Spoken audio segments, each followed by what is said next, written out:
मेरे प्यारे CA final वाले दोस्तों, आप सभी का स्वागत है पार्ट 3 में मैराथन के रिस्क मैनेजमेंट सेट सी में। हम यहाँ पर 11-12 क्वेश्चन को ही लेकर मैराथन बना रहे हैं।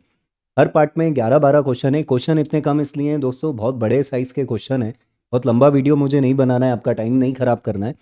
आपको ये एक बार देखना है, बहुत सारे फंडे क्लियर होंगे। देखिए भाई, स्पॉम सेट सी रिस्क मैनेजमेंट में एमसीक्यू की जो मैराथन है उसमें हमारा बिग साइज एमसीक्यू चल रहा है। बाकी छोटे छोटे क्वेश्चन भी मैंने अलग अलग बना रखे हैं चैप्टर वाइज। ये पार्ट 3 है मैराथन का। भाई इसमें देखते हैं हमारा MCQ 1 क्या है। तो क्वेश्चन थोड़े लेंदी हैं, तो थोड़ा अच्छे से देखना दोस्तों। और जल्दी हम फटाफट इसको ख़त्म करेंगे। क्वेश्चन को ध्यान से पढ़िएगा। एक लिस्टेड कंपनी की बात हो रही है। Listed company suffered a major compliance failure. Compliance failure हो गया है, क्यों हो गया है भाई? ड्यू टू द यूज और unapproved raw material. Raw material जो अनअप्रूव्ड था वो ये यूज़ कर रहे थे।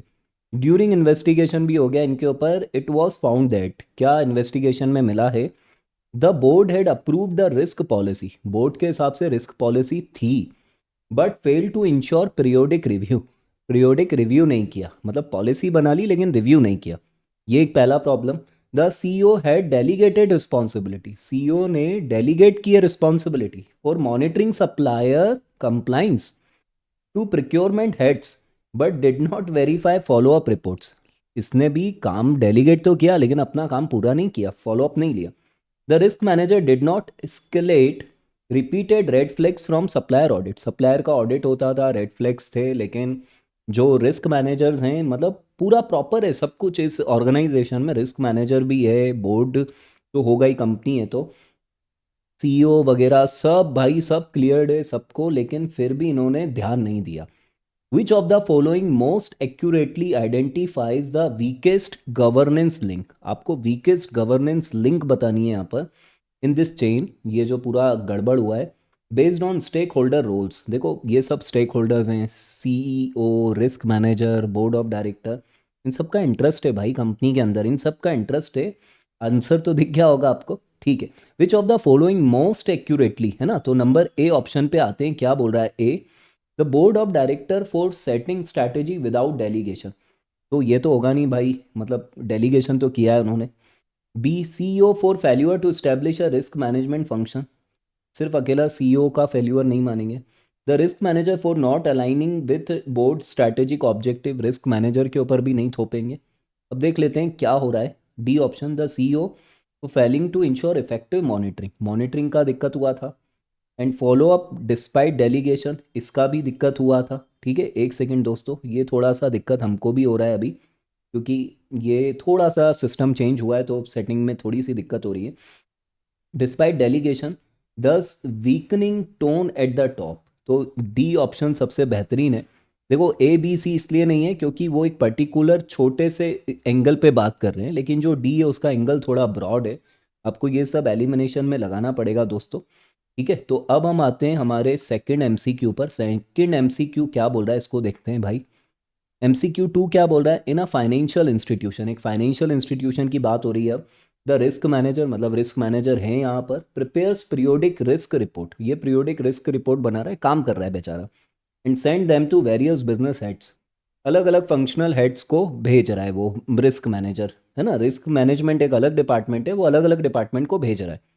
However, when a data breach occurred, no one took responsibility for delayed mitigation. कोई responsibility नहीं उठा रहा है। An internal review revealed that risk ownership मतलब जो overall risk के लिए interested होते हैं, was not clearly defined. Business जिसको आप रिस्पॉन्सिबल बना सकते हो उसको भी हम रिस्क ऑनरशिप में बोल सकते हैं। Business heads assume the risk the team would act while the risk team expected operational leader to respond. मतलब सब एक दूसरे पर डाल रहे हैं कामों को कि तुम रिस्पॉन्सिबल हो, तुम रिस्पॉन्सिबल हो। विच करेक्टिव एक्शन, क्या एक्शन होना चाहिए यहाँ पर, would best align with sound stakeholder role principle. ये सब स्टेक होल्डर्स की बात हो रही है, तो कौन सा आपके हिसाब से सही है वो आपको बताना है। आंसर ना दिखे एकदम से, है ना। चलिए, तो ए पॉइंट है जो ऑप्शन ए है, वो क्या बोल रहा है? The board should assign all risk directly to internal auditor. सिर्फ इंटरनल ऑडिटर पे जिम्मेदारी डालना नहीं, गलत है बाबू। B, the risk manager should start managing operational risk personally. ओ भाई साहब, एक पर नहीं, ये भी गलत है। सी आते हैं, the CEO should remove the risk owner concept. ओ भाई ये तो कॉन्सेप्ट ही खत्म कर रहे हैं। तो आंसर कौन बचा भाई? डी बचा। देख लेते हैं हम, correct answer is D. Each risk should have a clearly identified risk owner होना चाहिए, अकाउंटेबल होना चाहिए, मिटिगेशन, और आगे पढ़ने की जरूरत नहीं है क्योंकि ए बी सी तो फ्लॉप हो ही चुके थे। तो ये हमारा भाई क्वेश्चन नंबर 2 था। अब हम आते हैं हमारे प्यारे से क्वेश्चन नंबर 3 पर। फटाफट देखेंगे क्वेश्चन 3 क्या बोल रहा है। अब थोड़ी स्पीड बढ़ाते हैं अपन भी। आपको आइडिया हो गया होगा, वैसे 2 पार्ट आप देखकर ही शायद यहाँ पर आए होंगे। A company engaged in infrastructure development, ये क्वेश्चन 3 है। इंफ्रास्ट्रक्चर डेवलपमेंट में लगी है company. Faced backlash from local community. Local community का लफड़ा चल रहा है भाई। ओवर इन्वायरमेंटल डैमेज किए इन्होंने, इन्वायरमेंट को डैमेज किया है, लीडिंग टू रेगुलेटरी स्क्रूटनी भी हो चुकी है इन पर, and withdrawal of major investor, और इन्वेस्टर लोगों ने हाथ खींचना चालू कर दिया है। द मैनेजमेंट क्लेम्ड, अब मैनेजमेंट सामने आई है, that community impact was an external matter outside corporate risk assessment scope. यहाँ मैनेजमेंट बेवकूफ़ी कर रही है भाई। रिस्क जो होती है ना, रिस्क मैनेजमेंट, उसमें इंटरनल एक्सटर्नल सारे रिस्क होल्डर्स होते हैं, जो ऑनर्स होते हैं, जो स्टेक होल्डर्स होते हैं, बहुत बड़ी टर्म होती है। Which of the following best represent the flaw in management's reasoning according to stakeholder principle. तो मैनेजमेंट गलत है या नहीं है, तुम खुद बताओ भाई। गलत है। External stake holder are not relevant once project approval. ओ भाई साहब ये हमेशा रेलेवेंट होते हैं। Only internal stake holder can influence project risk directly. B गलत, गलत। एक्सटर्नल को भी इम्पैक्ट होता है। लोकल कम्युनिटी, सी ऑप्शन देखो, C option, local community risk concern are purely social not regulatory. ऐसा नहीं है भाई, रेगुलेशन भी आ सकती है। D, external stake holder such as communities, regulator and investor can materially affect organizational risk exposure and must be integrated in risk assessment process। तो answer is D. D answer ये राइट है भाई, ध्यान रखना। ठीक है, तो डी आंसर सही था। अब हम क्वेश्चन नंबर 4 पर आते हैं भाई। हमारा क्वेश्चन नंबर 4 क्या है? अ लार्ज लिस्टेड कॉन्ग्लोमेरेट, बड़ी ऑर्गेनाइजेशन है, ऑपरेट्स अक्रॉस मल्टीपल सेक्टर, बहुत सारे सेक्टर में काम करती है। The board has establish a risk management committee. ओहो, बोर्ड ने कमिटी बना रखी, बड़ी कंपनी है भाई। Under SEBI LODR 2015, however during review it was noted that, क्या क्या मिल रहा है देखो देखो देखो अच्छे से। Meeting of the committee were not held within 180 days, 180 days में मीटिंग नहीं हुई है। Cyber security risk was not discussed though it was part of committee's mandate. Cyber security को ही कंसीडर नहीं कर रहे हैं भाई, वो भी आज के ज़माने में, आज इस IT वाले ज़माने में। The board had fail to periodically reassess risk appetite, risk appetite भी रीअसेस नहीं किया है, and tolerance limit. Meanwhile internal auditor reported delayed risk reports and incomplete implementation of ISO 31000 based treatment plans. ये भी internal auditors ने problems दिखाई हैं। तो देखो दोस्तों, यहाँ पे सेबी की रेगुलेशन की बात हो रही है, ISO की बात हो रही है, मतलब चैप्टर 2 का क्वेश्चन लग रहा है। ऑप्शन देखते हैं भाई क्या है। Which of the following represent the most critical governance failure. सबसे क्रिटिकल गवर्नेंस फेल्यूअर क्या है? Non compliance with ISO 31,000 principal on defining scope and criteria, ये तो है, लेकिन छोटा सा आंसर लग रहा है ये मेरे को। Non adherence to SEBI mandate committee composition requirement, एक कमेटी कंपोजिशन की तो क्वेश्चन में आई थिंक बात नहीं हुई थी। Failure of the board to ensure effective monitoring and timely review of risk management committee functioning including cyber risk oversight and periodic reassessment of risk appetite, ये मुझे लग रहा है भाई। Breach of company act section 143 subsection 9 for not following audit standards, audit standards की तो I think कोई बात नहीं हुई थी। तो आंसर सी होना चाहिए, देख लेते हैं भाई। ओहो भाई साहब, करेक्ट आंसर सी है। सर आपको तो पहले से ही मालूम होगा। ठीक है भाई, अब इतना नहीं मालूम होगा तो ये लेक्चर बनाने का सेंस ही क्या होता। ठीक है, चलिए तो MCQ 5 पर आते हैं। अब मैं समझ रहा हूँ कि आपको और कुछ चीज़ें लग रही होंगी कि अभी इंपॉर्टेंट है, बहुत इंपॉर्टेंट क्वेश्चन हैं। MCQ number 5, a multinational bank की बात हो रही है, फॉलो कोसो बेस्ड ERM मॉडल। ERM मतलब एंटरप्राइज रिस्क मैनेजमेंट मॉडल, कोसो बेस्ड है, मतलब चैप्टर 2 की बात हो रही है। However, the parent company now mandates adoption of ISO 31000 2018 for global uniformity। तो जो पेरेंट कंपनी है वो बोल रही है ISO में शिफ्ट होते हैं। During the transition conflict arise, अब देखो कोसो से ISO में जा रहे हो तो कुछ तो लफड़े होंगे, चेंज हो रहा है। The risk culture and communication component of COSO appear redundant when compare to ISO principle process, थोड़ा थोड़ा कहीं ना कहीं दिक्कत होगा. The internal audit team questions how monitoring and reviewing under ISO aligns with COSO performance monitoring component. The CRO must recommend an integrated approach. Which action would ensure conceptual alignment and framework integrity. Sir कुछ भी समझ में नहीं आ रहा, मेरे को खुद नहीं आ रहा भाई. ज़रूरी नहीं है कि तुम अपनी रेगुलर जो सीए फाइनल की स्टडीज़ में है इसमें एक एक चीज़ को बहुत डेप्थ में पढ़ सको. अब ऐसे क्वेश्चन को कैसे करेंगे. हाँ, कोसो आईएसओ, बस इतना समझो कि कोसो से आईएसओ में शिफ्ट हो रहे हैं. और विच action would ensure conceptual alignment, कौन सा अलाइनमेंट कर देगा. तो पहले तो एलिमिनेट करो भाई, जो है ना ऐसा लग रहा है कि ऑप्शन बहुत ही अजीबो गरीब लग रहे हैं उनको एलिमिनेट करो. Adopt ISO to 31,000 fully and abandon COSO to avoid duplication of process. भाई एकदम किसी को अवॉइड करना मेरे को तो ये गलत लग रहा है. Retain COSO 5 component but merge ISO principle only for documentation, only for documentation, ये भी गलत लग रहा है. फिर सी देखते हैं, अभी मैं फाइनल आंसर नहीं दे रहा हूँ भाई, बता रहा हूँ. Map COSO risk governance and culture and monitoring ERM performance component with ISO framework and process to achieve structured integration and continual improvement. ये थोड़ा टेक्निकल लग रहा है, मतलब जो बात क्वेश्चन में हुई थी ना उससे रिलेटेड हो रहा है. Apply ISO 31 only for operational risk and keep कोसो फॉर स्ट्रेटेजिक रिस्क. ऐसे भेदभाव क्यों करने का. तो भाई जो ओनली ओनली वाले होते हैं ना वो जनरली क्या होता है, बहुत रिजिड टाइप के ऑप्शन है, तो ये डी हटा दो. आ रहा है सी, मेरे हिसाब से सी आंसर होना चाहिए क्योंकि सी थोड़ा टेक्निकल लग रहा है भाई. सी है. चलो इसका एक्सप्लेनेशन देख लेते हैं क्या बोल रहा है ना.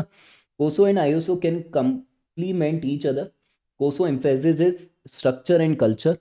ISO adds process discipline and continuous improvement. Integrating governance culture and monitoring review provide a harmonized enterprise level RMF.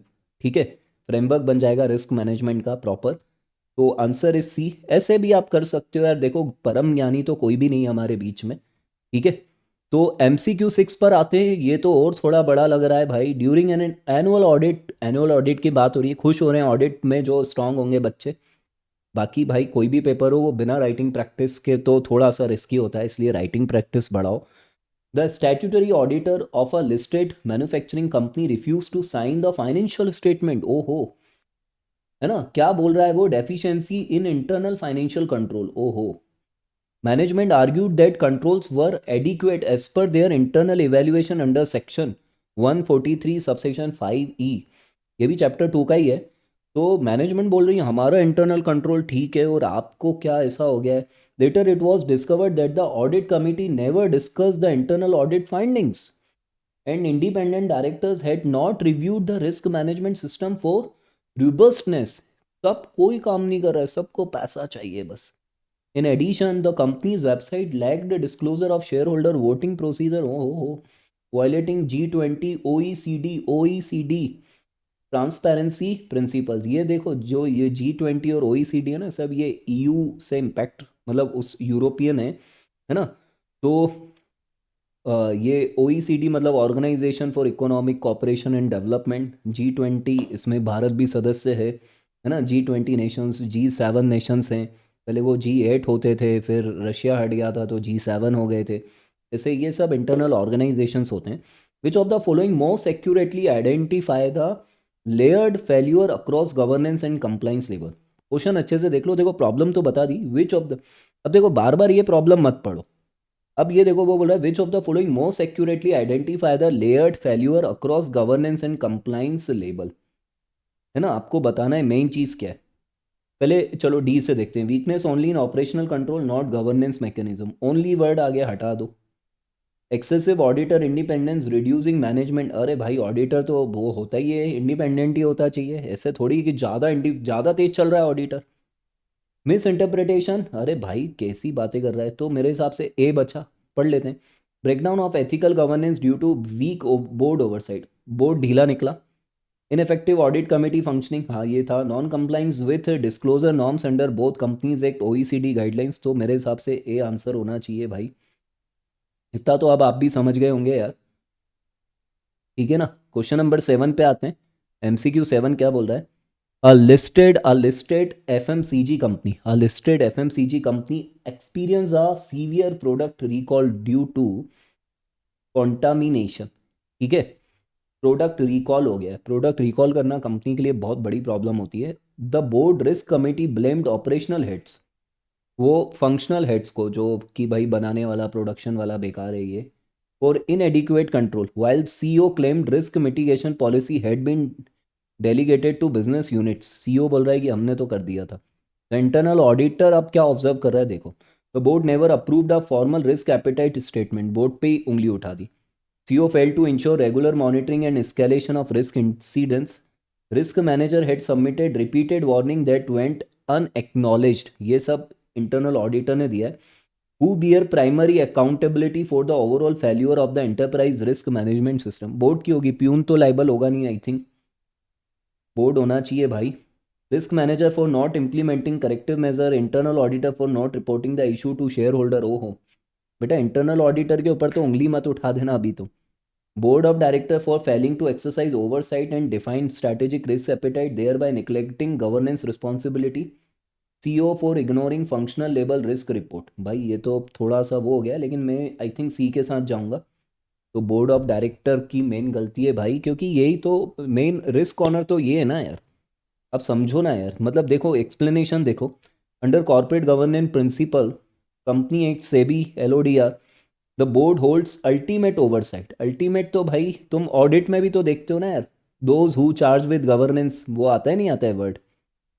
MCQ 8, a financial institution's risk owner, head of treasury, decided to maintain higher exposure to derivative instruments despite the risk manager warning of market volatility। Risk manager मना कर रहा है, लेकिन risk honour बोल रहे हैं कि हम हायर एक्सपोजर में जाएंगे। तो सीईओ परमिटेड द एक्शन, है ना, क्या बोल रहा है, short term profitability target. Subsequently the firm suffered significant mark to market losses. Band बज गई, बैंड बज गई, धागे खुल गए। During investigation it was revealed that the risk reporting framework had no escalation clause for risk override decision, which governance improvement would have most effectively prevented this failure. कैसे आप इस फेल्योर को बचा सकते थे, क्या करना था आपको। Rotation of risk owner every financial year, उसकी कोई बात नहीं हो रही है। Mandatory board level review, documentation of risk override, approval for justification, ensuring alignment with, यही भाई लॉजिकल पॉइंट है, आंसर बी है। Linking the risk managers pay, ओ भाई क्या पे की बात करो। एक्सपांडिंग इंटरनल ऑडिट स्कोप, ये छोड़ो, ठीक है, तुम तो भाई आंसर इसका बी है। तो आप बहुत कुछ समझ रहे होंगे भाई, ऐसे मिलते जुलते क्वेश्चन ही आएंगे। देखो मैं ये नहीं बोल रहा हूँ कि यही उठ के आ जाएगा, थोड़ा तो आइडिया हो रहा होगा आपको, फ़ायदा तो मिल रहा होगा। बचे हुए क्वेश्चन है फटाफट ख़त्म होने वाले हैं, और तुम तो 2x की स्पीड पे देखोगे तो ये तो और जल्दी हो जाएगा। ये बात तो आपको पहले बोलनी थी sir. A listed infrastructure firm faced regulatory investigation for delayed project completion. एक लिस्टेड इंफ्रास्ट्रक्चर फर्म है भाई, फेस किया है रेगुलेटरी इन्वेस्टिगेशन, आ गया है प्रोजेक्ट रेरा, रेरा होगा ये, RERA RERA. Investor complained that no risk disclosure was made in quarterly filings.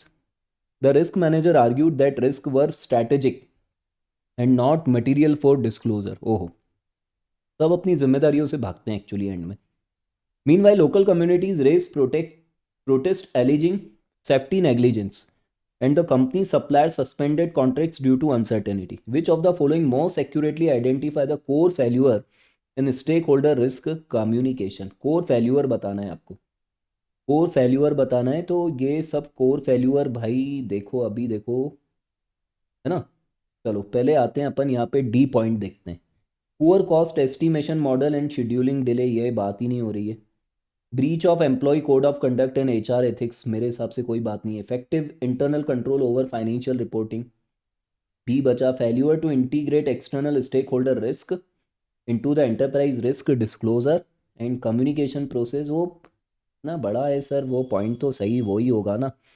ऐसा नहीं है बेटा, वहाँ पे क्वेश्चन कुछ और तरीके से डिज़ाइन हो सकता है, लेकिन एक आइडिया आपको लगाने के लिए मेरा ये प्रयास है। MCQ नंबर 10 पर आते हैं। Pharmaceutical company discovered that it's flagship product, flagship मतलब जो मेन फ्लैगशिप है ना, उसके और भी बहुत सारे प्रोडक्ट होंगे, could face contamination risk during packaging, मतलब उसमें कुछ गड़बड़ हो गई। बिफोर मिटिगेशन द लाइकलीहुड, क्योंकि जो देखो ये तो फार्मास्यूटिकल कंपनी अपने देश में तो भाई अभी कुछ टाइम पहले कफ सिरप को पीकर कई सारे बच्चे एक्सपायर हो गए थे। तमिलनाडु से आया था, है ना, कफ सिरप वहाँ का।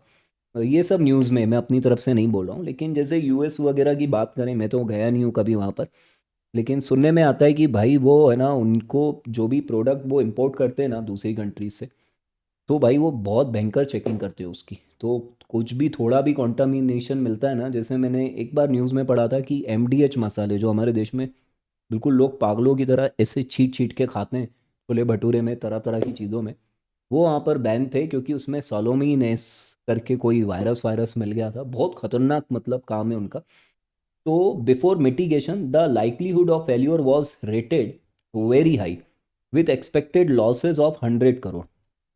100 करोड़ का लॉस है। After introducing automated quality control the risk rating drop to moderate, but a minor probability of failure still remain due to possible software glitches. मतलब खर्चा किया है इन्होंने।